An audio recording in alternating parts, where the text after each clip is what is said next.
నారా చంద్రబాబు నాయుడు గారి యొక్క లేని బలాన్ని, ప్రజల్లో చంద్రబాబు పట్ల లేనటువంటి నమ్మకాన్ని ఉందని ఎత్తి చూపించేటువంటి జాకీలు కొన్ని ఉన్నాయి. దానిలో ప్రధానమైనటువంటి అతిపెద్ద జాకీ ఈనాడు రామోజీరావు. ఇవాళ చంద్రబాబు నాయుడికి లేని పరపతిని, లేని బలాన్ని, ప్రజల్లో చంద్రబాబు పట్ల లేనటువంటి నమ్మకాన్ని ఉందని చెప్పని అభూత వార్తలతో చంద్రబాబును ఒక గాలి బుడగగా తయారు చేసి చూపిస్తున్నటువంటి ఈనాడుకి నిన్న సుప్రీంకోర్టులో గట్టి మొట్టికాయ పట్టడం జరిగింది. గట్టి దెబ్బ, కుదేలవటం జరిగింది. చంద్రబాబు నాయుడు జాకి కుదేలవటం ఏంటంటే, మార్గదర్శి అనేటువంటి ఒక చిట్ ఫండ్ సంస్థను పెట్టి, ఆ చిట్ ఫండ్ సంస్థ ద్వారా ప్రజల నుంచి చట్ట వ్యతిరేకంగా, చట్ట విరుద్ధంగా, రిజర్వ్ బ్యాంకు రూల్స్కి విరుద్ధంగా డబ్బుల్ని ప్రజల నుంచి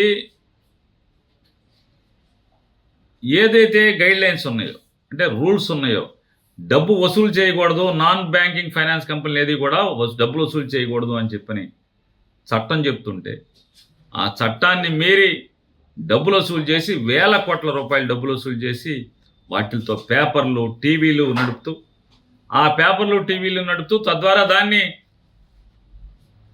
చంద్రబాబు లాంటి తనకు అనుకూలమైనటువంటి వ్యక్తుల్ని రాజ్యాధికారంలో ఉంచేలాగా చేసి తద్వారా తన వ్యాపార సామ్రాజ్యాన్ని విపరీతంగా విస్తరించుకునేటువంటి దుర్మార్గమైన పోకడలు దశాబ్దాలుగా చంద్రబాబు, రామోజీరావు కలిసి సాగిస్తూ వస్తున్న సంగతి మనందరం కూడా చూస్తున్నాం.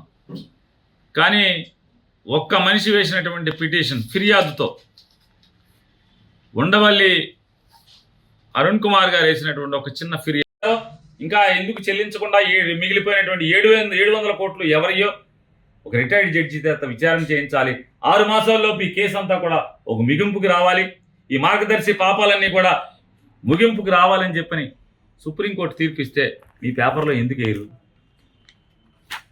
వేరే ఎవరికైనా సరే పేరు నాని మీద కేసు, లేకపోతే ఇంకో వాళ్ళ మీద, జగన్ మీద కోర్టుకు రావట్లేదని రఘురామకృష్ణరాజు కేసు వేశాడు. ఈ మన దాంట్లో ఎందుకు అందరి గురించి, అందరి శీలాల గురించి, అందరి కేసుల గురించి, అందరి బతుకుల గురించి రాస్తా, మీ బతుకు గురించి కూడా రాసుకోవాలి కదా, ఎందుకు రాయం? ఇవాళ నిబద్ధతతో కూడినటువంటి జీవితం, రాజకీయ జీవితం గడపనటువంటి చంద్రబాబు నాయుడు గురించి ఆహా ఓహో అని రాయటం. ఇవాళ కూటమి అభ్యర్థులు వేల కోట్ల, అంటే ఉన్న కోటీశ్వరులందరినీ కూడా ఏరి కోరి పెట్టుకుంటే, కార్యకర్తలను కాకుండా కొత్తగా నయా కోటీశ్వరులందరినీ కూడా తెచ్చిపెడితే వాళ్ళు కోట్లు కుమరుస్తుంటే ఒక్క మాట రాయకుండా తప్పుడు వార్తలు జగన్మోహన్ రెడ్డి గారి మీద, వీళ్ళ మీద రాయటం, వాలంటీర్ల గురించి 10,000 ఇస్తా చెప్పి రాయటం. రాయాలి కదా, బుద్ధి లేదా చంద్రబాబు? నా పేపర్లోనే ఇలా రాశాం కదా, మొన్న నువ్వు చెప్తే రాశాం కదా అని అదన్నా రాయాలి కదా. మళ్ళీ ఎత్తి రాయరు. నైతిక విలువలు ఉండవు, ఎవరికి చట్టం అంటే లెక్క ఉండదు. వీళ్ళు తగుదనమ్మా అని చెప్పని బయలుదేరి ఈ రకమైనటువంటి లోకానికి మాత్రం నీతులు చెప్తూ, వాళ్ళు మాత్రం పాపాలు చేస్తూ ఈ రకంగా అధికారాన్ని లేదా వ్యవస్థల్ని మేనేజ్ చేస్తూ ఏ రకంగా అనుభవిస్తున్నారు, ఏ రకంగా పెత్తందారి పోకడలతో ఎలా వీళ్ళు జీవిస్తున్నారో మనందరం కూడా ఇవాళ చూస్తూ వస్తున్నాం. ఇవాళ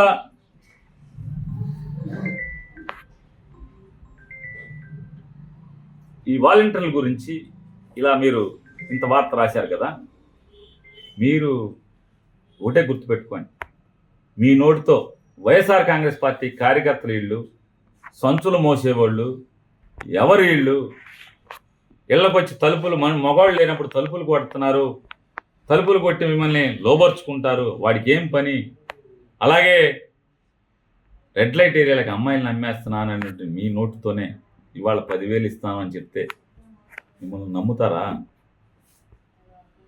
అసలు మీ అసలు వీళ్ళు కాదు, అసలు ప్రజలకు ఉందా నమ్మకం మీ మీద అంటున్నా? ఈ రాష్ట్రంలో ఉన్నటువంటి ప్రజలకు ఉందా నమ్మకం? డబ్బులు అని చెప్పారు తప్పే ఈ డబ్బు ఎలా వచ్చిందో ఇంతవరకు కూడా కనీసం క్లెయిమ్ చేయాల రామోజీరావు గారు. మార్గదర్శి చిట్ ఫండ్ వాళ్ళు ఇంతవరకు ఆ 50 లక్షలు ఎక్కడది, ఆ డబ్బు ఎలా వచ్చిందో కూడా ఇంతవరకు క్లెయిమ్ చేసి ఆ డబ్బులు పట్టుకెళ్ళలేదు. అంటే ఈ రకమైనటువంటి పాపపు సొమ్ముకి వీళ్ళు మూటలు కట్టి పోగేసి దాన్ని మార్గదర్శి ద్వారా వసూలు చేసి తద్వారా ఇట్లాంటి పాపపు పేపర్లు నడపటం, పాపపు వార్తలు రాయటం, తప్పుడు వార్తలను రాయటం, విషం చిమ్మటం, ఏదో రకంగా చంద్రబాబు నాయుడిని అధికారంలోకి తీసుకురావటం, ఇదే కదా చేసే పని. ఇవాళ నిస్సిగ్గుగా రాస్తాడు వాలంటీర్లకి నెలకు 10,000. ఇది ఇంకేనా? చేతులేనా మీ వార్త రాసేది? నిన్నదాకా ఇదే ఈనాడులో ఏమొచ్చేశారు? వాలంటీర్లు రెడ్ లైట్ ఏరియాకి ఇండ్లలో పెళ్లి కాని యువతుల్ని, వితంతువుల్ని రెడ్ లైట్ ఏరియాకి అమ్మేస్తున్నారు అని మీ పేపర్లో వచ్చేస్తారు. అలాగే వాలంటీర్లు ఇంట్లో మగవాళ్ళు లేని సమయంలో వెళ్ళి తలుపులు కొట్టి లోబర్చుకుంటానికి ప్రయత్నం చేస్తారు, దొంగతనాలు చేస్తారని ఇదే ఈనాడులో రాస్తారు. ఎవరి వాలంటీర్లు? వైఎస్ఆర్ కాంగ్రెస్ పార్టీ వీళ్ళు కార్యకర్తలే కదా. వైఎస్ఆర్ కాంగ్రెస్ పార్టీ కార్యకర్తలకి 5,000 రూపాయలు ఇస్తారా అని చెప్పని ఇదే ఈనాడులో రాస్తారు. చంద్రబాబు మాట్లాడతాడు, పవన్ కళ్యాణ్ మాట్లాడతారు, ఈనాడులో వచ్చేస్తారు. మీరు ఇవాళ సిగ్గు ఎగ్గు లేకుండా అదే వాలంటీర్లకు 10,000 ఇస్తామని చెప్పని ఆయన మాట్లాడతాడు, వీళ్ళు రాస్తారు. అంటే మీరు ఎందుకు 10,000 ఇద్దాం అనుకుంటున్నారు? అమ్మాయిల్ని బాగా ఎక్స్పోర్ట్ చేస్తున్నారని చెప్పని, అమ్మాయిల్ని రెడ్ లైట్ ఏరియాకి బాగా అమ్ముతున్నారని చెప్పని మీరు 10,000 రూపాయలు ఇవ్వబోతున్నారా? అలాగే ఇళ్లలో మగవాళ్ళు లేనప్పుడు తలుపులు కొట్టి దొంగతనాలు చేయటానికి, ఇంట్లో ఆడవాళ్ళని లోపరుచుకుంటాకి ఈ 10,000 రూపాయలు రివార్డు కింద ఇవ్వబోతున్నారా? పిటిషన్లు పెట్టలేదంటే జడ్జి గారు చెప్పినట్టుగా పేపర్లో వచ్చింది. 5,000 రూపాయలు డిపాజిట్ చేసుకున్నాడు 50,000 పెట్టి ప్లేటర్ని పెడతాడా? ఇవన్నీ హాస్యాస్పదం అండి. అట్లా కాదు. మీరు ఎట్టి పరిస్థితుల్లో ప్రపంచానికి ఎవరు మీ దగ్గర డబ్బులు దాచుకున్నారో, డిపాజిట్లు మీ దగ్గర పోగేసుకుని పెట్టుకున్నారో, దాచుకున్న ప్రతి ఒక్కరి వివరాలు ఈ ప్రపంచానికి తెలియాలి. అలాగే మీరు ఎవరెవరికి డబ్బులు జమ చేశారో ఆ జమ చేసిన వివరాలు కూడా ప్రపంచానికి తెలియాలని చెప్పని గట్టిగా మొట్టిగాలేయటం. లేకపోతే మనం చూస్తున్నాం రోజు పచ్చి రాతలు. చంద్రబాబు కోసం సొమ్మేమో జనాంది, సోకేమో రామోజీరావుది, చంద్రబాబుది. నేను రాస్తాడు కుమ్మరిస్తోంది, 1,000 కోట్ల రూపాయలు వైఎస్ఆర్ కాంగ్రెస్ పార్టీ కుమ్మరిస్తుందని చెప్పని రాస్తాడు ఓ పక్కన పచ్చిగా. అసలు చంద్రబాబు నాయుడు ఎవరెవరికి టికెట్లు ఇచ్చాడు? కూటమి ఎవరెవరికి టికెట్లు ఇచ్చింది? జగన్మోహన్ రెడ్డి గారు ఎవరెవరికి టికెట్లు ఇచ్చాడు? జగన్మోహన్ రెడ్డి గారు పేద మధ్యతరగతి వర్గాలకు అత్యధిక కదా టికెట్లు ఇచ్చింది. డబ్బులుంటే ఉన్నోళ్ళు ఉండొచ్చు, కానీ అత్యధిక శాతం పేద మధ్యతరగతి వర్గాల వారికే టికెట్లు ఇస్తే, ఇవాళ డబ్బు ఉంటేనే, ఆఖరికి దళితుల్లో కూడా డబ్బు ఉంటేనే టికెట్ ఇస్తామని నిర్లజ్జగా ఎన్నో దశాబ్దాలుగా జెండా మోస్తున్న వాళ్ళని కాదని రాత్రి కండువా వేసుకుంటే పగలు టికెట్ ఇవ్వటం, పొద్దున కండువా వేసుకుంటే మధ్యాహ్నం టికెట్ ఇవ్వటం, అసలు కండువా వేసుకోకుండా కూడా టికెట్లు ఇచ్చిన దరిద్రమైనటువంటి పాపాలు చేస్తున్నది ఎవరు? రామోజీరావు గారు, మీ కూటమే కదా. కూటమి డబ్బున్నోళ్ళని, కోట్ల రూపాయలు కోటీశ్వరుల్ని కూటమి చంద్రబాబు నాయుడు ఎత్తుక్కుంటుంటే, నిరుపేదల ఆఖరికి మీ చంద్రబాబు నోటితోనే మాట్లాడాడు. టిప్పర్ డ్రైవర్కి టికెట్ ఇచ్చారని చెప్పని మాట్లాడాడు జగన్మోహన్ రెడ్డి గారు. టిప్పర్ డ్రైవర్, ఈ ఆంజనేయులు గారు అనేటువంటి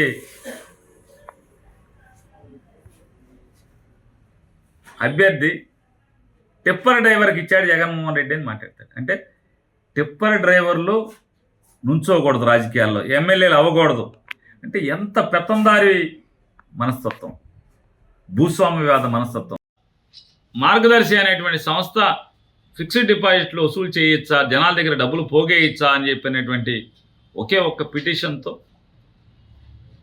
ఈ కథ అంతా కూడా తీగలాగితే డొంకంతా కదిలినట్టుగా అసలు మొత్తం వ్యవస్థ అంతా కూడా రామోజీరావు గారు రోజు పేపర్ తెరిస్తే మనకి నీతి రాతలు, సూక్తి ముక్తావళి, అసలు సమాజం ఇలా ఉండాలి, వాడు చెడిపోయాడు, వీడు చెడిపోయాడు. అసలు చెడిపోయింది ఎవడు? అసలు చెడిపోయినాడు ఈ వార్తలు రాసేవాయన. పచ్చి పాపాలు మొత్తం, అది పాపాల పుట్ట. ఆ పాపాల పుట్ట మొత్తం ఒకసారి కదులుతుంటే ఆ కదిలినటువంటి అంటే హైకోర్టులో స్టేలు తెచ్చుకుని దావాలు నడుపుతూ, కేసులు నడుపుతూ 2005-6 సంవత్సరం నుంచి ఇప్పుడు దాకా కేసులు నడుపుతూ ఒక పక్క కోర్టులో కేసులు నడుస్తుంటే మరో పక్క ప్రజల నుంచి డబ్బులు కలెక్షన్ ఆపలేదు. మరొక 2,000 కోట్ల రూపాయలు వసూలు చేయటం.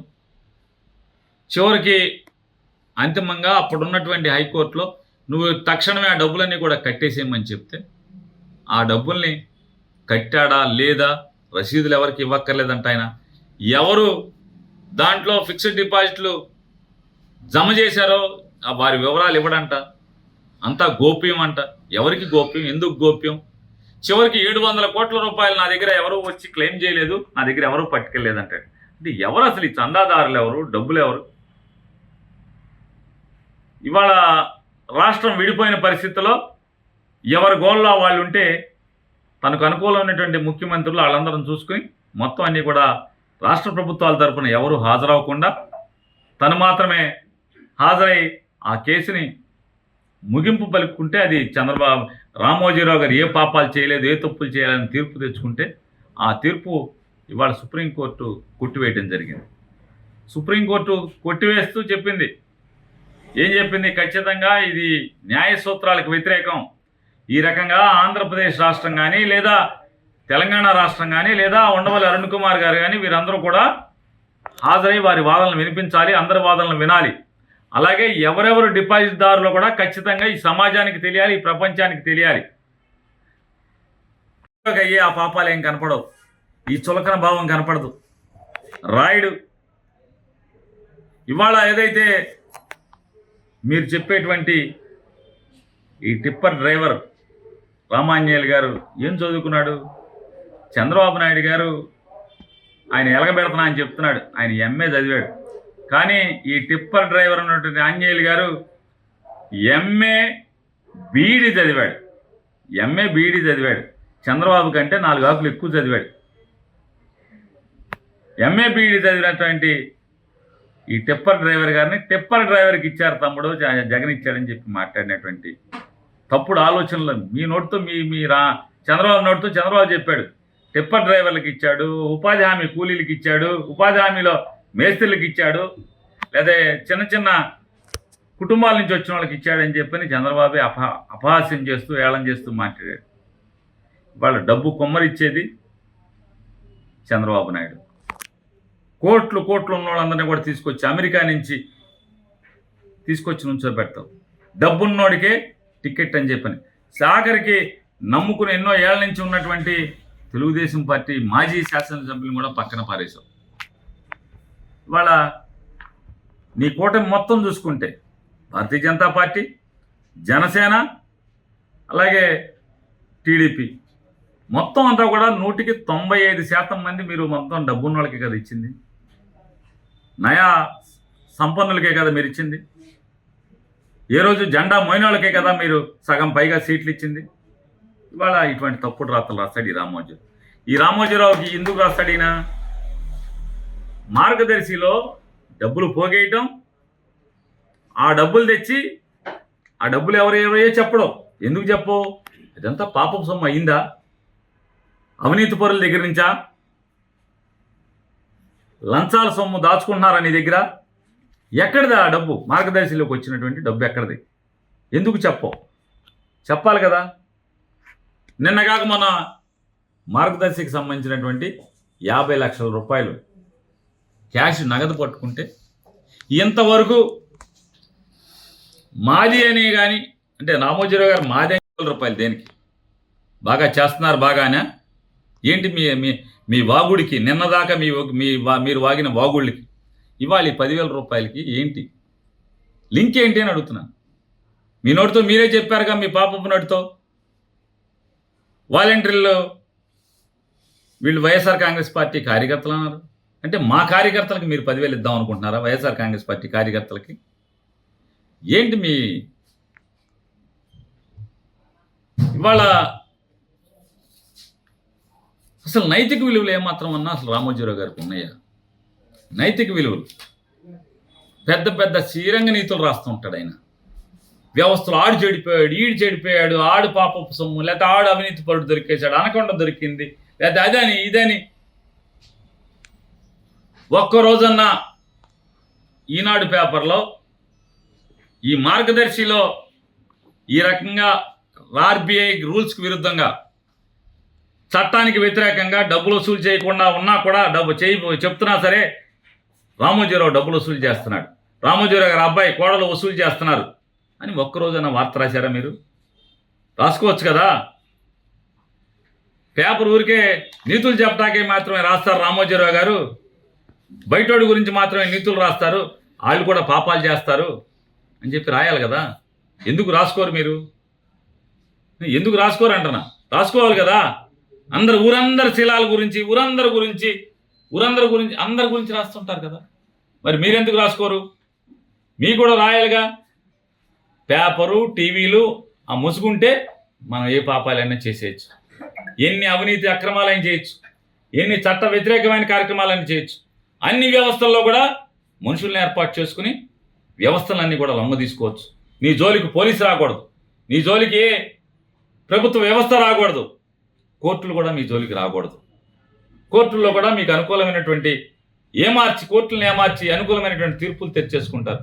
ఇవాళ మీరు ఏమార్చి తెచ్చినటువంటి తీర్పులకి ఇవాళ ఏ రకంగా పైన మీకు బుద్ధి చెప్పిందో సుప్రీంకోర్టు ఇవాళ అదేమన్నా రాశారా? ఆ తీర్పు ఏమన్నా ఇవాళ ఫ్రంట్ లైన్లో ఏమన్నా రాశారా? ఎక్కడన్నా ఉందా? మార్గదర్శి పాపాలన్నీ కూడా మళ్ళీ విచారణ చేయాలి, హైకోర్టులో రీఓపెన్ చేయాలి. ఆంధ్రప్రదేశ్ ప్రభుత్వం, తెలంగాణ ప్రభుత్వం, అలాగే ఉండవల్లి అరుణ్ కుమార్ వీళ్ళందరూ కూడా మళ్ళీ వాదనలు వినిపించాలి. అలాగే ఎవరెవరు డిపాజిట్దారులు ఈ ప్రపంచానికి